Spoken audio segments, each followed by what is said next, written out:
રાજકોટ જિલ્લાના ધોરાજીમાં પોરબંદરથી ક્વાંટ એસટી બસમાં પેસેન્જરો થયા હેરાન અને એસટી વિભાગનો કડવો અનુભવ। એસટી વિભાગ તંત્ર સામે લોકોમાં આક્રોશ। रिजर्वेशन वाला अंदर चढ़वा नता देता अमे लोग 15 થી 20 मिनिट बाहर उभा कुतियाना बस स्टेण्ड पर फूल बस અને અમને લોકોને ચડવા ના દીધા। અમે વરસાદમાં બહાર रिजर्वेशन वाला हैरान થાય અને બીજા ચડે। કંડક્ટરને જ કેવું જોઈએ ને કે ભાઈ પહેલેથી रिजर्वेशन वाला જેને ચડવા ના દે એની પણ ભૂલ છે ને આ વસ્તુમાં।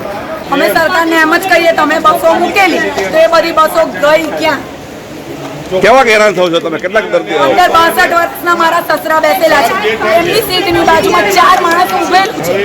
એકવાર હાર્ટ એટેક આવી ગયો છે, એ વ્યક્તિને બીજી વાર હાર્ટ એટેક આવી જાય તો જવાબદાર કોણ? શું તમારી માંગણી છે?